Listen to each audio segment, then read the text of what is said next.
గడిచిన వారం ప్రభు మనతో మాట్లాడిన మాటలు ఒకసారి జ్ఞాపకం చేసుకుని వాక్యం కదా. దేనికోసం చూసాను? కొంచెం గట్టిగా చెప్పాలి. మరి కోసం చెప్పాలి. లాజరు చనిపోయిన తర్వాత దేవుడు ఏం చేశాడు? 4 రోజులు మాట్లాడారా? యోహాను సువార్త 11వ అధ్యాయం మనం ధ్యానిస్తూ వచ్చాం. అప్పుడున్న ప్రతి పరిస్థితిని కూడా మనం చూస్తూ వచ్చాం. ఆయన ఆలస్యం చేయాల్సిన పరిస్థితి ఎందుకు వచ్చిందో, ఆయన విన్న తర్వాత కూడా ఎందుకు అంత లైట్ తీసుకున్నాడో, అటు తర్వాత వచ్చిన తర్వాత జరిగిన విషయాలు ఏంటో, ఆ సందర్భాన్ని అంతా కూడా మనం ఆలోచించుకుంటూ వచ్చాం. కొద్దిసేపు కొద్ది వాక్యాన్ని మీకు త్వరగా నేను బోధించి మన బలారాధన కార్యక్రమం ఇదంతా కూడా ఉంది కనుక అందులో వెళదాం. రోమీయులకు రాసిన పత్రిక అపోస్తుడైన పౌలు, రోమీయులకు రాసిన పత్రిక 5వ అధ్యాయానికి మనం వెళదాం. అపోస్తుడైన పౌలు రోమీయులకు రాసిన పత్రిక 5వ అధ్యాయం గ్రంథాలు తెరిచి అపోస్తుడైన పౌలు రోమీయులకు రాసిన పత్రిక 5వ అధ్యాయం 2వ వచనం నుంచి మనం చదువుదాం. మరియు ఆయన ద్వారా మనము విశ్వాసం వలన ఈ కృపయందు ప్రవేశము గలవారమై అందులో నిలిచి ఉండి దేవుని మహిమను గూర్చిన నిరీక్షణను బట్టి అతిశయపడుచున్న. అంతేకాదు ఈ మాట పట్టుకొని శ్రమ ఓర్పును, ఓర్పు పరీక్షను, పరీక్ష నిరీక్షణను కలుగు చేయనని ఎరిగి శ్రమల యందు అతిశయపడుదుము. ఎందుకనగా ఈ నిరీక్షణ మనలను సిగ్గుపరచదు. హల్లెలూయా. ఒకసారి చేతుల పైకి స్తోత్రం చేద్దాం. హల్లెలూయా. పౌలు అక్కడ సంఘానికి ఉత్తరం రాస్తూ చాలా చక్కటి విషయాలు రాస్తా ఉన్నాడు. రోమీయులకు రాసిన సంఘం హైలీ ఎడ్యుకేటెడ్ గా రాస్తా ఉన్నాడు. ఇక్కడ చాలా విషయాలన్నీ కూడా రోమా సంఘాన్ని కోసం, లేకపోతే రోమాలో ఉన్న ప్రజల కోసం ఆయన రాస్తూ వచ్చిన విషయాలు మరే పత్రికలోనూ పడపడవు. అంత విశిష్టమైన సంగతులన్నీ కూడా వాళ్ళకున్న ప్రాబ్లం అంతా కూడా ఏంటో చెప్పాడు. అటు తర్వాత అందులో నుంచి ఎలా బయటికి రావాలో, అందులో నుంచి బయటికి రావడానికి ఎవరు సహాయపడతారో, ఇప్పుడు సమస్యలు వచ్చినప్పుడు ఎలా నడుచుకోవాలి, విషయాలన్నీ కూడా చెప్తూ 2 విషయాల కోసం ప్రాముఖ్యంగా ఈ 5వ అధ్యాయానికి వచ్చేసరికి మాట్లాడతాడు. 5వ అధ్యాయంలో చెప్పే విషయం ఏంటంటే నెంబర్ 1 ఒకటి అంటాడు, ఈ నిరీక్షణ మనల్ని సిగ్గుపరచదు అనే మాట చెప్పాడు. ఈ నిరీక్షణ ఏం చేయదంట? ఈ నిరీక్షణ మనల్ని ఎప్పుడు కూడా సిగ్గుపరిచేది కాదు. రెండవది ఏంటంటే ఈ నిరీక్షణ సిగ్గుపరచడమే కాకుండా ఈ నిరీక్షణను బట్టి మనం అతిశయపడవలసిన వారమై ఉన్నాం అని అంటాడు. హల్లెలూయా. నిరీక్షణ మనల్ని సిగ్గుపరచదు. ఎట్టి పరిస్థితుల్లోనూ కూడా దేవుని పట్ల మనకు కలిగిన నిరీక్షణ మనల్ని సిగ్గుపరిచేది కాదు అని అంటాడు. సో కాబట్టి ఆ నిరీక్షణను బట్టి మనం అతిశయపడాలంటాడు. ఆ నిరీక్షణ ఎప్పుడు వస్తుందండి అని అడిగితే 4వ వచనంలో చెప్తాడు. ఏమన్నా తెలుసా? శ్రమ ఓర్పును కలుగు చేస్తుంది, ఓర్పు పరీక్షకు లోనవుతుంది, ఆ పరీక్ష నిరీక్షణను కలుగు చేస్తుంది అనే మాట చెప్తాడు. శ్రమ వలన ఓర్పు వస్తా ఉందంట. ఆ ఓర్పుకు తగిన పరీక్షను దేవాది దేవుడు నియమించాడంట.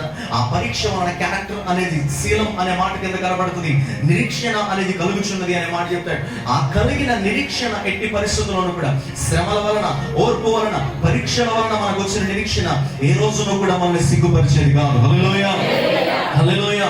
సో దేవుని పట్ల మనం కలిగిన విశ్వాసం, నిరీక్షణ అనేది మనల్ని సిగ్గుపరచదు. అందుకే ఇందాక మనం చదివిన కీర్తన భాగంలో కొన్ని విషయాలు, కొన్ని వాక్యాలు ఎక్కువ రిఫరెన్స్ తీపిస్తాను చూడండి ఒకసారి. ఇందాక మనం చదివిన కీర్తన భాగంలో 42వ కీర్తన 5వ వచనం ఈ మాట చెప్తాడు. నా ప్రాణమా నీవేళ కృంగిపోతున్నావు, నా ప్రాణమా నీవేళ నాలో తొందరపడుతున్నావు. దేవుని యందు ఏముంచాలి? నిరీక్షణ ఉంచు. తొందరపాటు కలిగినప్పుడు, కృంగుపాటు కలిగినప్పుడు, ఇబ్బందికరమైన పరిస్థితులు వచ్చినప్పుడు భక్తులు అక్కడ చెప్తున్న మాట తెలుసా? భక్తులు అక్కడ మాట్లాడుతున్న మాట, ప్రాణమునకు కలిగిన తొందరపాటులో, ప్రాణమునకు కలిగిన కృంగుపాటులో, వచ్చిన డిప్రెషన్ లో, వచ్చిన వేదనలో అక్కడ అంటున్నాడు, నువ్వు వేదన పడకుండా, నువ్వు తొందరపాటు పడకుండా, నువ్వు కృంగిపోకుండా నువ్వు దేవుని పట్ల ఏముంచాలి? నిరీక్షణ కలిగిండు అనే మాట చెప్తాడు. ఇదే అధ్యాయం, ఇదే కీర్తన భాగం 11వ వచనంలో అదే మాట చెప్తాడు. నా ప్రాణమా నీవేళ కృంగిపోతున్నావు, నాలో నీవేళ తొందరపడుతున్నావు. దేవుని యందు నిరీక్షణ ఉంచు. ఎందుకు ఉంచాలంటే దేవుని యందు నిరీక్షణను ఆయన రక్షణకర్త కనుక, ఆయన దేవుడు కనుక, ఆయన్ని స్తుతించే వారిగా మనం ఉండాలి కనుక అనే మాట చెప్తాడు. అదే పేజీలో 43వ కీర్తన 5వ వచనంలో కూడా అదే మాట చెప్తాడు. నా ప్రాణమా నీవేళ కృంగి ఉన్నావు, నాలో నీవేళ తొందరపడుచున్నావు. దేవుని యందు పదే ఒకే మాట మనకు కనబడుతూ ఉంది.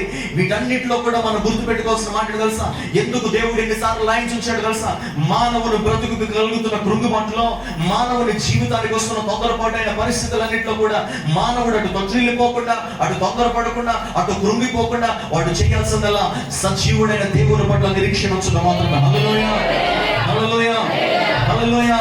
ఒక సంఘమును నేను మీకు చూపిస్తాను, కొన్ని పరిస్థితులు నేను మీకు చూపిస్తాను. సంఘము కోసం పౌలు ఇలా మాట్లాడుతూ ఉంటాడు. ఏమన్నా తెలుసా? సంఘమా నువ్వు ఇలాంటి పరిస్థితుల్లో ఉన్నావని చెప్పి తెస్సలోనిక సంఘానికి మనం వస్తే, తెస్సలోనిక మొదటి పత్రిక తెస్సలోనిక మొదటి పత్రిక 1వ అధ్యాయం 3వ వచనంలో ఇలా మాట్లాడతాడు. 1వ అధ్యాయం 3వ వచనం శ్రద్ధగా మీరు బైబిల్ చూడండి.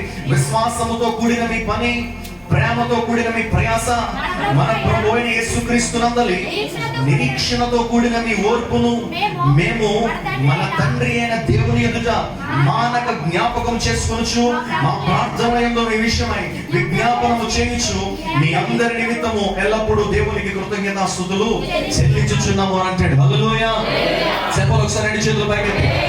3 మాటలు ఇక్కడ చెప్తాడు. తెస్సలోనిక సంఘంతో పౌలు మాట్లాడుతూ తెస్సలోనిక సంఘమా, తెస్సలోనికలో ఉన్న సంఘానికి ఇలాంటి పత్రిక రాస్తూ చెప్తాడు. వాళ్ళని అభినందిస్తూ చెప్తా ఉంటాడు. ఏమో తెలుసా, 3 విషయాలు అక్కడ రాస్తాడు. వాళ్ళ ప్రేమ కోసం రాస్తాడు, వాళ్ళ విశ్వాసం కోసం రాస్తాడు, వాళ్ళ నిరీక్షణ కోసం రాస్తాడు. వాళ్ళు చేసే ప్రతి పని కూడా ఎలా చేస్తున్నారు తెలుసా? విశ్వాసంతో చేస్తున్నారంట. వాళ్ళు పడుతున్న ప్రతి ప్రయాస కూడా ప్రేమ కలిగి ప్రయాసపడుతున్నారంట. నెంబర్ 3, వాళ్ళకుండే ఓర్పు అంతా కూడా నిరీక్షణ కలిగి వాళ్ళు ఓర్చుకోవడం మొదలు పెట్టారనే మాట చెప్తున్నాడు. హల్లెలూయా. ఓర్పులో వాళ్ళకి ఏముందో తెలుసా? ఖచ్చితంగా దేవుడు ఏదో ఒక అద్భుతం చేయగలుగుతాడు, ఖచ్చితంగా దేవుడు ఏదో ఒక మేలు చేయగలుగుతాడు, నిశ్చయముగా దేవుడు మనల్ని కనికరించగలుగుతాడు, నిశ్చయముగా దేవుడు మన పట్ల అద్భుతం చేయగలుగుతాడు అన్న నిరీక్షణ వాళ్ళ జీవితంలో స్పష్టంగా చూడగలుగుతున్నాడు. సంఘములకు కావాల్సిన ప్రాముఖ్యమైన లక్షణం ఇది. దేవుని పిల్లలుగా జీవము కలిగిన దేవుని సంఘముగా కొనసాగిపోతున్నప్పుడు సంఘములో ఈ 3 లక్షణాలు కూడా ఖచ్చితంగా కావాలి. సంఘం చాలా చక్కగా పనిచేస్తుందండి అని అనడం కంటే మనకు ఉండాల్సిన సాక్ష్యం ఏంటో తెలుసా? వారు చేసే ప్రతి పని దేవుని పట్ల విశ్వాసంతో చేయగలుగుతారండి. హల్లెలూయా. సంఘం చాలా ప్రయాసపడుతుందండి, దేవుని పని కోసం చాలా ప్రయాసపడుతుంది, దేవుని పనులలో చాలా ప్రయాసపడుతూ సంఘం ముందుకు సాగిపోతుంది అని అనిపించుకోవడం కంటే మనకు ఉండాల్సిన ఆలోచన, మనకు ఉండాల్సిన సాక్ష్యం, వాళ్ళు పడే ప్రతి ప్రయాస కూడా దైవికమైన ప్రేమతో వాళ్ళు ప్రయాసపడగలుగుతారు, ఇతరుల మీద ప్రేమతో వాళ్ళు ప్రయాసపడుతుంటారు అనే మాట మనకు కావాలి. నెంబర్ 3, ఇక్కడ నేను ఎక్కువగా మీకు స్ట్రెస్ చేసి చెప్పాలనుకుంటున్న మాట, వాళ్ళ ఓర్పు దేనితో కూడిందై ఉంది? నిరీక్షణతో కూడిందై ఉంది. వాళ్ళ ఓర్పు దేనితో కూడిందై ఉంది? వాళ్ళ ఓర్పు వెనకాల నిరీక్షణ అనేది ఉంది. ఓర్పు వెనకాల, వాళ్ళు ఓర్చుకోవడం వెనకాల నిరీక్షణ ఉంది. ఎందుకు ఇలాంటి మాట మాట్లాడుతున్నాడు అసలు పౌలు అని అడిగితే కొంచెం ప్రాక్టికల్ గా ఆలోచించండి. తెస్సలోనిక పట్టణానికి పౌలు వెళ్ళాడంట.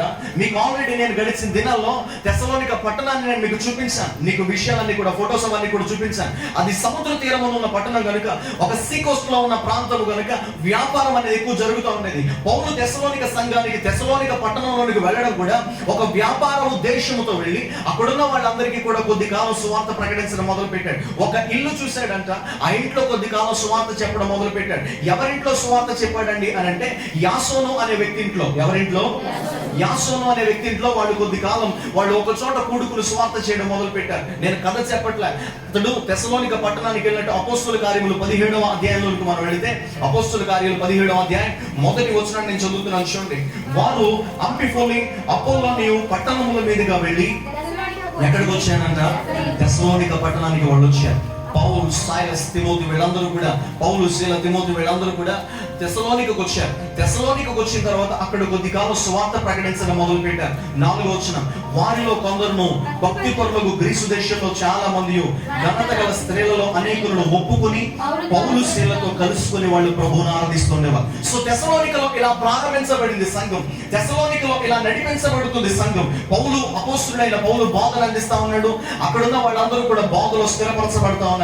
పౌలు మొట్టమొదటిగా స్థాపించిన సంఘం తెస్సలోనిక సంఘంగా కనపడతా ఉంటే, ఎక్కువ మొట్టమొదటిగా అనడం కంటే చాలా త్వరితంగా ఏర్పాటు చేయబడిన సంఘం తెస్సలోనిక సంఘం. మిగిలిన సంఘాలన్నీ కూడా కట్టడానికి కొద్ది ప్రయాసపడినా తెస్సలోనికలో ఉన్న సంఘం కట్టడానికి పౌలు ఎక్కువగా అంతగా ప్రయాసపడాల్సిన పని లేదు, చాలా త్వరితంగా కట్టబడింది. అటు తర్వాత అన్ని సంఘాల దగ్గర పౌలు గడిపిన సమయం కంటే తెస్సలోనికలో గడిపిన సమయం చాలా తక్కువ సమయాన్ని అక్కడ గడిపాడు. త్వరగా సంఘాన్ని కట్టి అక్కడ ఒక ఆయనకి అప్పగించి అక్కడి నుంచి త్వరగా వెళ్ళిపోయాడు. అక్కడున్న పరిస్థితులు బట్టి ఎందుకు అక్కడి నుంచి వెళ్ళిపోవాల్సి వచ్చిందో తెలుసా? 5వ వచనం చదువుతున్నాం. అయితే యూదులు మత్సరపడి పనిపాటులు లేక తిరుగు కొందరు దుష్టులు వెంట పెట్టుకుని గుంపు కూర్చి పట్టణమెల్లా కూడా అల్లరి చేస్తూ యాసోను ఇంటి మీద పడి ఆ వారిని జనులు సభ ఎదురికి ఈడ్చుకుని వచ్చేందుకు యత్నం చేశారు. అయితే వారు కనపడినందున యాసోను యాసోనును కొందరు సహోదరులను ఆ పట్టణపు అధికారుల దగ్గరికి ఈడ్చుకుని పోయి భూలోకమును తలకిందులు చేసిన వారు ఇక్కడ కూడా వచ్చారని యాసోను వీళ్ళని చేర్చుకున్నాడని చెప్పారు. వీరందరూ యేసోను వీళ్ళొక రాజు ఉన్నాడని చెప్పి రకరకాలైన ఇష్యూస్ అన్ని కూడా వాళ్ళు రైస్ చేశారు. నేను ఇక్కడ నుంచి చెప్తున్న మాట గమనించాను. ఇప్పుడు అక్కడ ఉన్న యూదులందరూ కూడా ఎప్పుడైతే ఇక్కడ పరిచర్య జరుగుతుందో, నేను మళ్ళీ జ్ఞాపకం చేస్తున్నా, పరిచర్య ఎప్పుడైతే జరుగుతుందో, దేవుని మహిమ కొరకు దేవుని పరిచర్య ఎప్పుడైతే జరుగుతుందో, మీరు గుర్తుపెట్టుకోండి, దేవుని మహిమ కొరకు జరుగుతున్న పరిచర్య ఉన్న ప్రతి చోట కూడా సాతానుడు ఏదో ఒక వ్యతిరేకత తీసుకొస్తానే ఉంటాడు. సాతానుడు ఖచ్చితంగా ఏదో ఒక శోధన లేకపోతే ఏదో ఒక వ్యతిరేకత, భయంకరమైన పరిస్థితులు వాడు వ్యతిరేకతలన్నీ కూడా తీసుకొస్తూనే ఉంటాడు. సో ఇప్పుడు పనిపాట్లు లేకుండా తిరిగే వాళ్ళ చేత, అది కూడా ఎవరు పడితే వాళ్ళ చేత కాదు, పనిపాట్లు లేకుండా తిరుగుతున్నారంట కొంతమంది. వాళ్ళ దగ్గరికి న్యూస్ వెళ్ళింది, వాళ్ళందరూ కూడా ఒక చోట గుంపు కూడి డైరెక్ట్ గా యాసోను ఇంటికి వచ్చారు. యాసోను ఇంటికి వచ్చి, పౌలు ఎక్కడున్నాడు, సైలస్ ఎక్కడున్నాడు, తిమోతి ఎక్కడున్నాడు అని చెప్పేసి అడిగితే అప్పటికే వాళ్ళు ఆ పట్టణం నుంచి వెళ్ళిపోయారు. ఎందుకు ఇక్కడి నుంచి ఇంకొక మాట నేను జ్ఞాపకం చేయడానికి ఇష్టపడుతుంది తెలుసా? నిజంగా మనం దేవుని కొరకు నిలబడి పరిచర్య కోసం వెళతా ఉన్నప్పుడు సాతానుడు వేసే ప్రతి బాణం నుండి కూడా దేవుడు మనల్ని తప్పించగలిగిన సమర్థుడు. హల్లెలూయా, హల్లెలూయా. రెండో మాట మీరు గమనించగలిగితే, వ్యతిరేకతలు లేకపోతే నిందలు, అవమానాలు అనేవి పనున్న వాళ్ళ దగ్గర నుంచి రావు. పని పాట లేకుండా తిరుగుతారు కదా, వాళ్ళ దగ్గర నుంచే వస్తాయి ఇవన్నీ కూడా. ఇక్కడ యాసోను ఇంటి మీదకి వచ్చింది, వాళ్ళ పని వాళ్ళు చేసుకుంటూ నిమగ్నమై ఉన్న వాళ్ళ దగ్గర నుంచి రాలే. వీళ్ళు ఏం చేస్తున్నారంట? పనిపాటు లేకుండా తిరుగుతున్నారంట. సో వీళ్ళకి ఏ పని కూడా లేదు కాబట్టి ఎవరో ఒకరి మీద నిందేయాలి, లేకపోతే ఎవరో ఒకరిని ఇబ్బంది పెట్టాలి, ఎవరో ఒకరు రకరకాలుగా మాట్లాడాలి, ఎవరో ఒకరిని హింసించాలని యాసోని సెలెక్ట్ చేసుకున్నారు. యాసోన్ దగ్గరికి వచ్చారు. వచ్చి ఏరి వాళ్ళు అనేసి అంటే లేదు సార్. సో ఇప్పుడు యాసోనును అటు తర్వాత అక్కడున్న కొందరిని అనే మాట అంటే ఆల్రెడీ సంఘములో ఉన్న వాళ్ళని, ఆల్రెడీ సంఘముగా ఏర్పాటు చేయబడిన వాళ్ళని, వీళ్ళందరినీ కూడా పట్టుకుని యాసోను పట్టుకుని, యాసోనుతో పాటు ఉన్న సంఘాన్ని పట్టుకుని వాళ్ళు పట్టణం మధ్యలోనికి, సభ మధ్యలోనికి, అధికారుల మధ్యలోనికి ఈడ్చుకుంటూ వెళ్ళిపోయారు. ఈ సమస్యనంతా కూడా యాసోను అనుభవిస్తున్నాడు. ఈ బాధనంతా కూడా యాసోను అనుభవిస్తున్నాడు. ఈ బాధనంతా కూడా తెస్సలోనికలో ఉన్న సంఘం అనుభవించడం మొదలుపెట్టింది.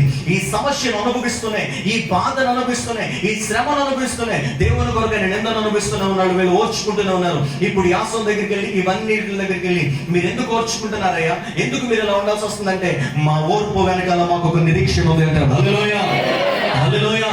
మా ఓర్పు వెనకాల మాకు ఒక నిరీక్షణ ఉంది. ఏంటండి ఆ నిరీక్షణ? మీ ఓర్పు వెనకాల ఉన్న నిరీక్షణ ఏంటి? పేతురు చెప్తాడు చూడండి. పేతురు తాను రాసిన మొదటి పత్రిక 1వ అధ్యాయం. సంగమాను త్వరగా చూడాలి. పేతురు రాసిన మొదటి పత్రిక 1వ అధ్యాయం 13వ వచనం. కాబట్టి మీ మనస్సు అను నడుము కట్టుకొని నిబ్బరమైన బుద్ధి గలవారై, ఈ మాట పట్టుకోండి, యేసుక్రీస్తు ప్రత్యక్షమైనప్పుడు మీకు తేబడు కృప విషయమై సంపూర్ణమైన నిరీక్షణ మీరు కలిగి ఉండండి అని అంటాడు. హల్లెలూయా. చెప్పాలని చేతుల పైకి చేద్దామా? హల్లెలూయా. ఇప్పుడు సంపూర్ణమైన నిరీక్షణ సంఘం ఎందుకు కలిగి ఉండాలో తెలుసా?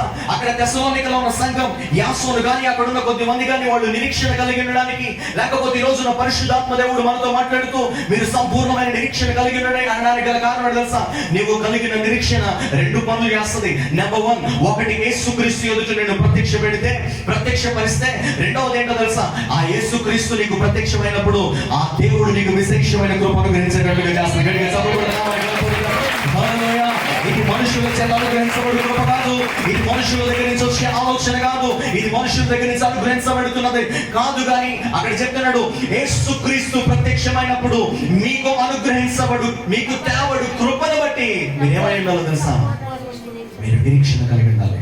సంఘముతో చెప్తున్న మాటదే, మీరు నిరీక్షణ కలిగి ఉండాలి. ఒక 2-3 ఉదాహరణలు ఇచ్చి త్వరగా నేను ప్రార్థన చేస్తాను. నిరీక్షణ కలిగి ఉండడం అని ఏ టైంలో తెలుసా? లేకపోతే నిరీక్షణ ఏ సమయాలలో కలిగి ఉండాలి తెలుసా? ఒక జీవితాన్ని మీకు నేను చూపిస్తాను. అదే రోమీయులకు రాసిన పత్రిక, చూడండి ఒకసారి. అదే రోమపత్రిక 4వ అధ్యాయం 18వ వచనాన్ని చూడగలిగితే ఒక వ్యక్తి కనపడతాడు. రోమపత్రిక 4వ అధ్యాయం 18వ వచనం. నీ సంతానము ఎలాగూ ఉండునని చెప్పిన దానిని బట్టి తాను అనేక జనములకు తండ్రి ఎగునట్లు, ఈ మాట పట్టుకోండి ఇక్కడి నుంచి, నిరీక్షణకు ఆధారము లేనప్పుడు కూడా అతడు నిరీక్షణ కలిగి, మీరు ఆలోచించండి ఒకసారి. అబ్రహాం కోసం చెప్తున్న మాటది. అపోస్తలుడైన పౌలు అబ్రహాము జీవితాన్ని ఇక్కడ ఎగ్జాంపుల్ గా చూపిస్తూ చెప్తున్నాడు. అబ్రహాము నిరీక్షణ కలిగినాడు. ఎప్పుడో తెలుసా? నిరీక్షణ అనే దానికి ఆధారం అనేది లేనప్పుడు అతడు నిరీక్షణ కలిగి ఉండడం మొదలు పెట్టాడు. ఏదో ఒక ఆధారం ఉంటే, ఏదో ఒక ఆలోచన ఉంటే, ఏదో ఒక బేస్ అనేది ఉంటే, ఖచ్చితంగా సర్లేదా వీడు ఎదురు చూస్తున్న దానికోసం కదా అని చెప్పేసి అనొచ్చు. కానీ అబ్రాహాముకి ఏ ఆధారము కూడా లేదు, అబ్రాహాముకి ఏ బేస్ కూడా లేదు, అబ్రాహాము నిరీక్షించడానికి ఏ చాయిస్ కూడా లేదు. అలాంటి టైంలో కూడా అబ్రాహాము నిరీక్షణ కలిగి ఎవరిని నమ్మడం మొదలు పెట్టాడంట?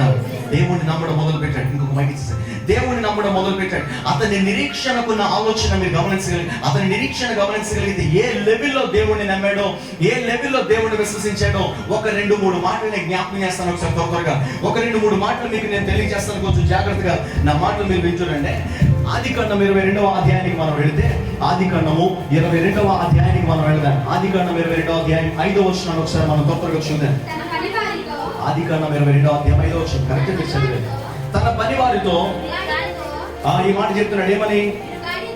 మీరు గాడిదతో ఇక్కడే ఉండండి, నేను ఈ చిన్నవాడును అక్కడికి వెళ్ళి దేవునికి మొక్కి మరలా మీ యొద్దకు వచ్చేదమని చెప్పి. ఇక్కడ దాకా నా మాటలు మీరు విన్నారో లేదో తెలియదు, కానీ ఇప్పటి వరకు చెప్పిన ప్రసంగం అంతా మీరు విన్నారో లేదో తెలియదు, కానీ ఇక్కడి నుంచి కొంచెం జాగ్రత్తగా నా మాటలు వినండి. అబ్రహాము దేవుని చేత పరిశోధించబడుతున్న పరిస్థితి, అబ్రహాము దేవుని చేత పరీక్షించబడుతున్న పరిస్థితి. ఆ పరిస్థితిలో అక్కడ ప్రభు మాట్లాడుతున్న మాటలు బట్టి అబ్రహాము ఉదయాన్నే లేచాడంట. మీకు గడిచిన వారాన్ని కూడా ఈ సందర్భాన్ని నేను జ్ఞాపకం చేశాను. ఉదయాన్నే లేచాడు, గబుక్కు లేచి తన పరివారం తీసుకున్నాడు, గాడిని తీసుకున్నాడు, కట్టెలు తీసుకున్నాడు, నిప్పు తీసుకున్నాడు, కత్తిని తీసుకున్నాడు, వెంటనే ఐజాక్ తీసుకున్నాడు. ఐజాక్ మనం వెళ్ళాలి, దేవుడు ఒక ప్రాంతాన్ని చూపించాడు, అక్కడికి వెళ్ళి దేవునికి మనం బలర్పించి మళ్ళీ వెనక్కి రావాలన్నాడు. సరేనా అని చెప్పేసి వీళ్ళిద్దరూ కూడా బయలుదేరి వెళతా ఉంటే 3 రోజుల పాటు వాళ్ళు ప్రయాణం చేశారంట. ఈ 3 రోజులు వాళ్ళు చేసిన ప్రయాణం తర్వాత, 3 రోజులు ప్రయాణం అయిపోయిన తర్వాత చెప్తున్న మాట ఏంటో తెలుసా? మీరు ఇక్కడే ఉండండి, మీరు ఇక్కడే ఉండండి, గాడిదని అటు తర్వాత పని వాళ్ళని అక్కడే వదిలేసి ఈ మాట చెప్తున్నాడు, మీరు ఇక్కడే ఉండండి, ఇక్కడి నుంచి నేను ఈ చిన్నవాడు కూడా పైకి వెళ్ళి దేవునికి బలర్పించి మేము మళ్ళీ తిరిగి వస్తాం. ఈ సందర్భాన్ని మీకు నేను చాలా సార్లు జ్ఞాపకం చేశాను, కానీ మళ్ళీ ఇంకొకసారి నేను జ్ఞాపకం చేస్తానే. కొంచెం ప్రాక్టికల్గా ఈ మాట ఆలోచించాను, చాలా జాగ్రత్తగా నా మాటలు మీరు తీసుకుంటే ఇక్కడ 5 విషయాలు కనబడతాయి మీకు. ఈ సందర్భాన్ని ఆల్రెడీ నేను చెప్పాను. నెంబర్ 1 అబ్రహాం కనబడతాడు, నెంబర్ 2 ఇస్సాక్ కనబడతాడు, నెంబర్ 3 గాడిద కనబడుతుంది, నెంబర్ 4 పనివాళ్ళు కనబడతారు, నెంబర్ 5 కట్టెలు కనబడతాయి. నేను మళ్ళీ జ్ఞాపకం చేస్తున్నా, అబ్రహాము, ఇస్సాకు, గాడిద, పనివాళ్ళు, కట్టెలు 5 కనపడతాయి కదా. అబ్రహాము పరిశుద్ధాత్మనికి సాదృశ్యంగా చూస్తే ఇక్కడ ఇలా లేదు, నేను మీకు అర్థం అవడానికి చెప్తున్నా. అబ్రహాం ఎవరికి సాదృశ్యంగా కనపడతాడు?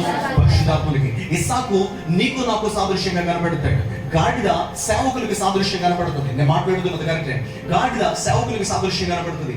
పనివాళ్ళు సంఘానికి, కుటుంబానికి, స్నేహితులకి, బంధువులకి సాదృశ్యంగా కనపడతారు. అక్కడున్న కట్టెలు ఆరాధనకు సాదృశ్యంగా కనబడుతుంది, ఆరాధన కార్యక్రమాలకి సాదృశ్యంగా కనబడుతుంది. సో ఇప్పుడు చాలా జాగ్రత్తగా గమనించగలిగితే ఇంటి దగ్గర నుంచి ప్రయాణం ఎక్కడికి ప్రారంభమైందో తెలుసా? ఇంటి దగ్గర నుంచి దేవుడు చూపించు ప్రాంతమునకు, దేవుడు ఏర్పాటు చేసిన ప్రాంతమునకు, దేవుడు సిద్ధపరిచిన ప్రాంతమునకు ప్రయాణం అనేది ప్రారంభమైంది. ఒక మాటలో చెప్పాలంటే మన ఆత్మీయ ప్రయాణం ఎక్కడి నుంచి ప్రారంభమైంది అంటే, రక్షించబడిన నాటి నుండి దేవుడు చూపించు పర్వతం మీద వరకు మనం వెళుతూనే ఉండాలి. హల్లెలూయా. ఈ ప్రయాణంలో మనకి తోడుగా వచ్చేది ఎవరో తెలుసా? ఈ ప్రయాణంలో పరిశుద్ధాత్మ దేవుడికి సాదృశ్యంగా అబ్రహాము తోడుగానే ఉన్నాడు. ఈ ప్రయాణంలో సేవకునికి సాదృశ్యంగా ఉన్న గాడిద అక్కడే ఉంది. ఈ ప్రయాణంలో ఆరాధన అక్కడే ఉంది. ఈ ప్రయాణంలో సంఘం తోడుగానే ఉంది. ఈ ప్రయాణంలో స్నేహితులు తోడుగానే ఉన్నారు. ఈ ప్రయాణంలో ప్రారంభించబడిన తర్వాత వీళ్ళు అడుగులేసుకుంటూ చాలా చక్కగా ఒకనొక స్థాయికి, ఒకనొక చోటికి వాళ్ళు వెళ్ళడం మొదలు పెట్టారు. బట్ 3 రోజులు అయిన తర్వాత, ఒకనొక ప్లేస్ వచ్చిన తర్వాత, ఒకనొక స్థాయి వచ్చిన తర్వాత అబ్రహాము అంటున్న మాట తెలుసా? మీరు ఎక్కడనే ఉండిపోండి. ఎవరెవరు నాపేశాడు అయ్యా అంటే, ఎవరెవరు నాపేశాడు? గాడిద నాపేశాడు, తర్వాత పనివారు నాపేశాడు. ఈ మాట చాలా జాగ్రత్తగా మీరు గుర్తుపెట్టుకోండి. ఎందుకు నేను ఈ విషయాలు చెప్తున్నా తెలుసా? ఆధ్యాత్మికమైన ప్రయాణంలో ఈ మాట మీరు జాగ్రత్తగా గుర్తుపెట్టుకోగలిగితే, ప్రయాణం ప్రారంభంలో ఉన్న ప్రతి ఒక్కడు కూడా ప్రయాణం చివరి దాకా ఉండడం, ఎవ్వడు ఉండడం. నీకు అర్థమవుతుందన్నమాట? ప్రయాణం ప్రారంభంలో ఉన్న నీ తోడుగా ఉన్న వాళ్ళు ప్రయాణం ఆఖరి వరకు కూడా ఉంటారన్న ఆలోచన లేదు, ఉంటారన్న గ్యారంటీ లేదు. మధ్యలో దేవుడే కొద్ది మందిని తీసేయచ్చు, మధ్యలో దేవుడే కొద్ది మందిని ఆపేసేయచ్చు, మధ్యలో అబ్రహామే చెప్తున్నాడు పనివాడితో, మీరు ఇక్కడే ఆగిపోండి, మీరు రావడానికి వీల్లేదు. ఎందుకు నేను ఈ మాట జ్ఞాపకం చేస్తున్నాను? ఇక్కడి నుంచి ఇంకొంచెం ఆధ్యాత్మికంగా లోతుగా ఆలోచించగలిగితే, అప్పటికి ఇస్సాకుకు ప్రయాణం చేయడం వచ్చింది. అప్పటికి ఇస్సాకు ఆల్రెడీ ప్రయాణంలో ముందుకు వెళ్తా ఉన్నాడు. కొంచెం స్పిరిచువల్ గా అతను అభివృద్ధి పొందుతున్న పరిస్థితికి వచ్చినప్పుడు, కొంచెం ముందుకు అడుగులేయగలిగినప్పుడు అబ్రాహాము చేసిన రెండో పని ఏంటో తెలుసా? గాడిద మీద ఉన్న ఆ కట్టెలు కాస్త తీసి ఎవరి మీద పెట్టాడంట? ఇస్సాకు మీద పెట్టాడు. దాని అర్థం ఏంటో తెలుసా? ప్రయాణం ప్రారంభంలో నూతనంగా జన్మించబడిన అనుభవాలు కలిగినప్పుడు నీకు బరువు మోయగలిగిన పరిస్థితి ఉండదు. అప్పుడు ఈ భారం అంతా కూడా గాడిద మోసుకుంటూ వస్తుంది, సేవకుడు మోసుకుంటూ వస్తాడు. కానీ కొద్ది కాలం నువ్వు ఆధ్యాత్మికమైన అడుగులు వేసిన తర్వాత, కొద్ది కాలం నువ్వు ముందుకెళ్ళిన తర్వాత, కొద్ది కాలం నువ్వు నడుస్తూ ఉన్న తర్వాత నీ మీద భారం పెట్టబడుతుంది. ఇప్పుడు గాడిద మీద ఉన్నది కాస్త ఎవరి మీదకి రావాలి? నీ మీదకి రావాలి, సంఘం మీద కాదు. నేను పర్సనల్ గా మాట్లాడుతున్నా. గాడిద మీద ఉన్నది కాస్త ఎవరి మీదకి రావాలి? ఐసాక్ మీదకి రావాలి, ఇస్సాకు మీదకి రావాలి, నీ మీదకి రావాలి. సేవకుని మీద ఉన్న భావం, ఆయన మీద ఉన్న దర్శనం, ఆయన మీద ఉన్న ఆలోచన, ఇది నీ మీదకి ట్రాన్స్ఫర్ అవ్వాలి. కొంచెం జాగ్రత్తగా ఆలోచించండి. ఇక్కడ పనులు ఉన్నారుగా, సంఘం అంతా ఉందిగా, వాళ్ళు మోసుకొస్తారుగా అనడానికి లేదు. ఇంకొక మాట గుర్తుపెట్టుకోవాలి. ఇంకొక మాట ఇక్కడి నుంచి ఆలోచించగలిగితే చాలా జాగ్రత్త గుర్తుపెట్టుకోండి. ఇప్పుడు ఈ భారమును గాడిద మీద నుంచి తీసే సాకు మీద పెట్టేది కూడా ఎవరో తెలుసా? ఎవరో పనులు కాదు, పనులు పెట్టు. ఈ సాకు తనకు తానుగా తీసుకోడు. ఆ భారం ఎవరు పెట్టాలి? పరిశుద్ధాత్మ. మీరు గుర్తుపెట్టుకోండి, భారము పరిశుద్ధాత్మ దేవుడే నీ మీద పెట్టగలగాలి. ఎందుకండి? ఎందుకు పెట్టాలండి? పని వాళ్ళు ఉన్నారు కదండి, సంఘం అంతా ఉంది కదండి, అందరి మీదకి పెట్టొచ్చు కదండి అని అంటే, ఇక్కడి నుంచి ఇంకొక కొంచెం లోతుకి మనం వెళ్ళి ఆలోచించగలిగితే, ఇప్పుడు అబ్రహాముకున్న ఆలోచన ఏంటో తెలుసా? పరిశుద్ధాత్మకున్న ఆలోచన ఏంటో తెలుసా?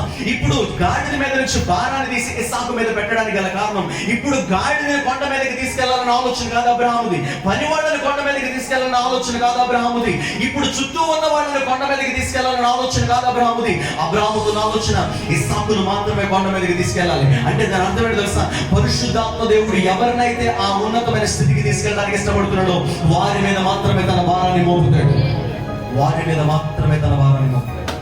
ఎవరు పడితే వాళ్ళ మీద దాన్ని పెట్టడు. మాట అలా భారాన్ని పెట్టినప్పుడు, అలా భారాన్ని పెట్టినప్పుడు మీరు గుర్తుపెట్టుకోండి, పని వాళ్ళు ఆగిపోయారు, గాడిద ఆగిపోయింది.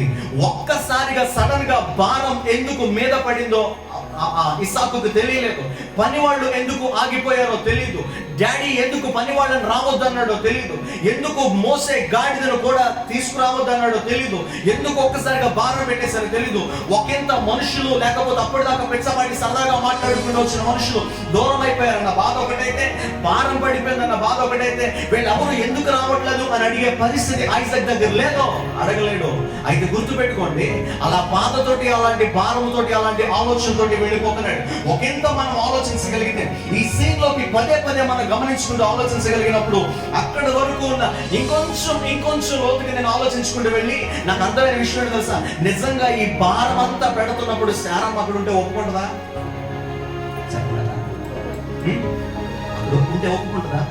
అక్కడ అంత భారం మీద పెట్టబడుతున్నప్పుడు శారం ఉంటే ఒప్పుకుంటుందా? శారం లేదు. అలాగని చెప్పి తన భారాన్ని తన తల్లికి చెప్పే పరిస్థితి మనోడికి లేదు, పని వాళ్ళకి చెప్పలేదు, కొంచెం చుట్టూ ఉన్న ఫ్రెండ్స్కి చెప్పుకుందాం అంటే ఫ్రెండ్స్ లేదు. ఇలాంటి భారం మీద పడి ముందుకు అడుగులేసుకుంటూ మోసుకుంటూ ఎక్కడికి ఎక్కాలో తెలిసి ఇప్పుడు పైకి ఎక్కాలి. ఎంతవరకు అంటే నార్మల్గా నడుచుకుంటూ వచ్చారు, కానీ ఇప్పుడు భారాన్ని పట్టుకుని ఎక్కడికి ఎక్కాలి? పైకి ఎక్కుతూ ఉండాలి. ఇస్సాకు కనిపించుంటుంది, ఒరే నాయన ఇప్పుడు దాకా మోసుకొచ్చి పోను, పైకి ఎక్కేటప్పుడు ఆడ మీద వదిలేసినా బాగానే ఉంది, ఇప్పుడు ఒక పక్క పైకి ఎక్కడమే కష్టం అనుకుంటే ఇప్పుడు ఏముంది? పైన కట్టెలు ఉండిపోయింది, ఆరాధన క్రమం ఉండిపోయింది, ప్రార్థన భారం ఉండిపోయింది, ఆత్మల భారం ఉండిపోయింది, కష్టం ఉండిపోయింది, సంఘాన్ని ఇవ్వాల్సిన భారం ఉండిపోయింది, ఆర్థిక భారం ఉండిపోయింది. ఇవన్నీ కూడా మోసుకుంటూ ఆ కొండపైకి నేను ఎక్కాల్సి వస్తుందా? ఎందుకు వచ్చిన పరిస్థితి ఇదంతా కూడా? ఎవరు నా దగ్గర లేరు అని ఒంటరితనంతో వెళ్తా ఉంటే ఇంకొక మాట గమనించగలిగితే, అక్కడి నుంచి ఇంకొక పాఠాన్ని మనం నేర్చుకోగలిగితే, కొన్నిసార్లు చాలా సార్లు దేవుడు మన మీద భారాన్ని పెట్టినప్పుడు చుట్టూ ఎవరిని ఉండనివ్వడు, చుట్టూ ఎవరిని దరిచేరనివ్వడు, చుట్టూ ఎవరు మన దగ్గరికి రాను, చుట్టూ ఎవరు మన బాధ చెప్పుకోవడానికి ఉండరు, చుట్టూ ఎవరు మన బాధను అర్థం చేసుకునే వాళ్ళుగా ఉండరు, చుట్టూ ఎవరికి చెప్దామన్నా కూడా ఎవరికి అర్థం కాదు. ఇలాంటి పరిస్థితుల్లో భారమును మోసుకుంటూ దేవుడు చూపించిన పర్వతం మీదకి వెళ్తా ఉన్నప్పుడు ఎవరు లేరనుకుంటాం. కానీ మీరు గుర్తు పెట్టుకోగలిగితే, ఇస్సాకు ఒక్కడే వెళ్తున్నాడు అనుకోవడానికి లేదు. గల కారణం తెలుసా? ఇస్సాకుకి సాదృశ్యంగా మనం అందరం కూడా ఉండి భారాన్ని మోసుకుంటూ మన పైకి వెళ్తుంటే, పనివారు ఆగిపోయినా, గాడి ఆగిపోయినా, స్నేహితులు ఆగిపోయినా, ఎవరు ఆగిపోయినా కూడా పరిశుద్ధాత్మకి సాదృశ్యంగా అబ్రహాం మాత్రం ఇస్సాకు తోడుగా నడిపిస్తాడు.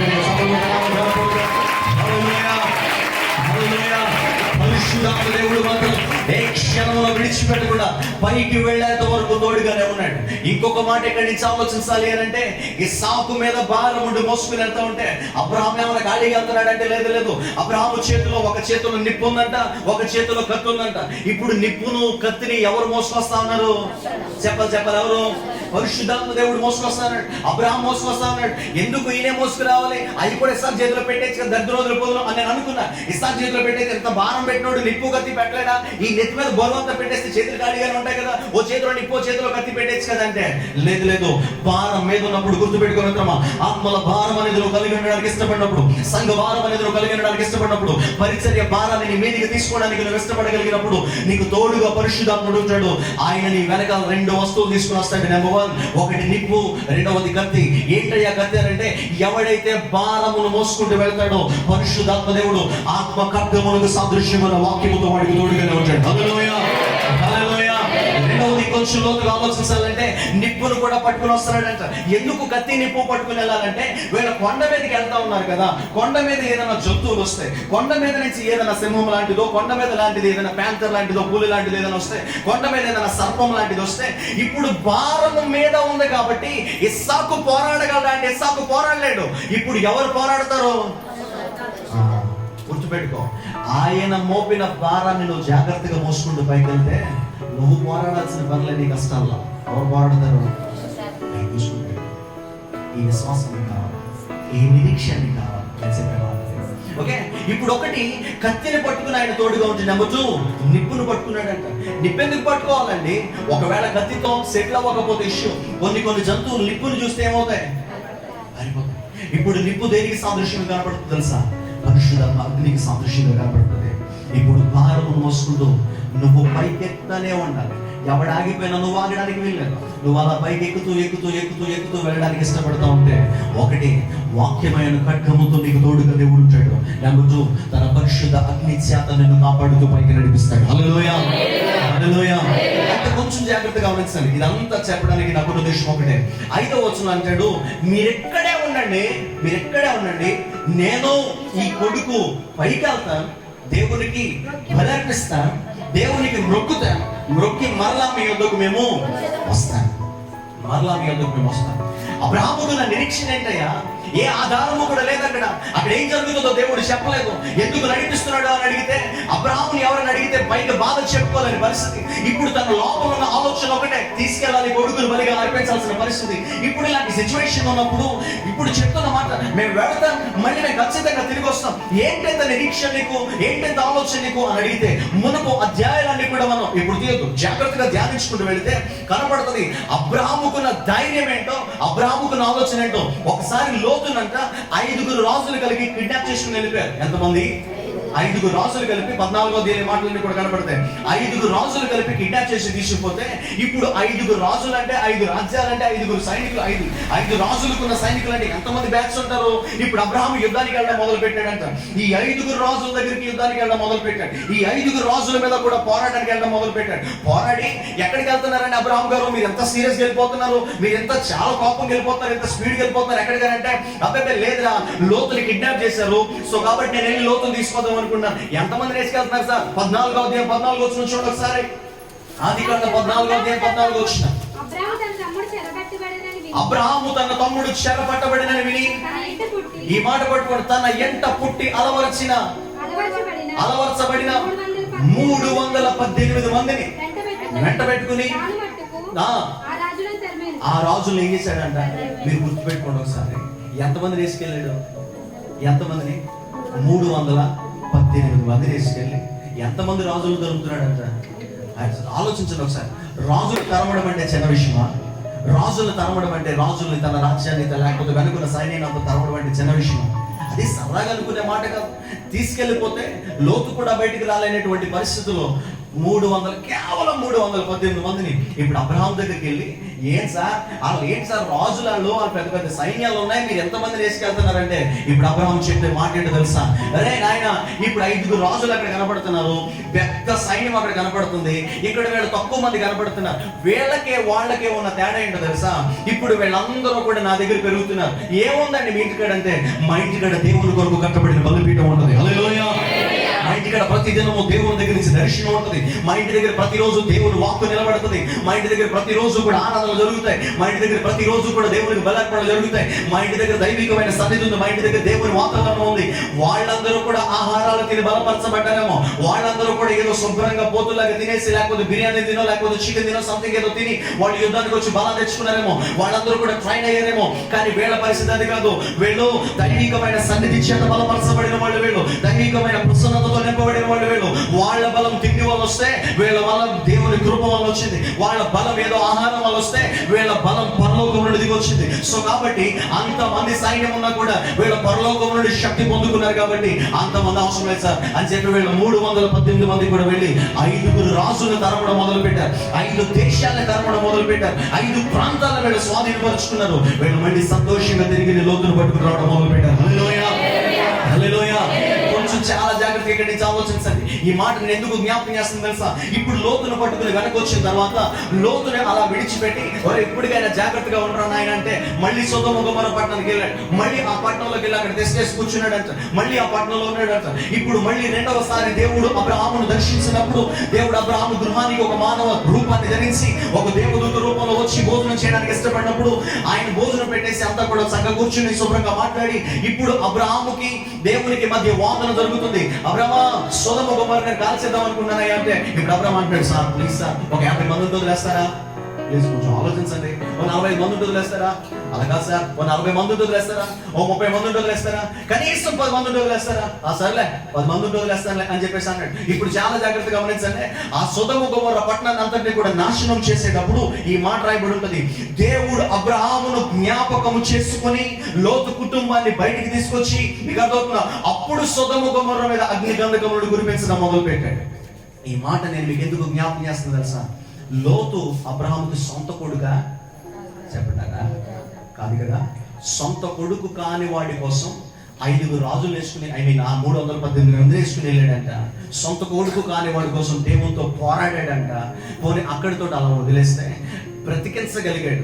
ఆ లోతుని సురక్షితంగా బయటికి తీసుకురాగలిగాడు. లోతుని సజీవంగా ఉంచగలిగాడు. ఇది ఎక్కడతో అలా కాదనుకుంటే ఇంకొకలాగా ఇంకొంచెం దీన్ని లోతుకి నేను తీసుకెళ్ళి చెప్తాను. 21వ అధ్యాయంలో ఇష్మాయేలు అనే ఒక ఆయన కనబడతాడు. ఇష్మాయేలు హాగరు వీళ్ళిద్దరూ కనపడినప్పుడు శారమ్మ అంటది, అమ్మమ్మ ఇప్పుడు ఇస్సాకు పుట్టాడు కాబట్టి, ఇస్సాకుకి ఇప్పుడు మనం ఫంక్షన్ చేస్తున్నాం కాబట్టి ఇప్పుడు ఎట్టి పరిస్థితుల్లో ఇష్మాయేలు కానీ హాగరు కానీ మన ఇంట్లో ఉండడానికి వీల్లేదు.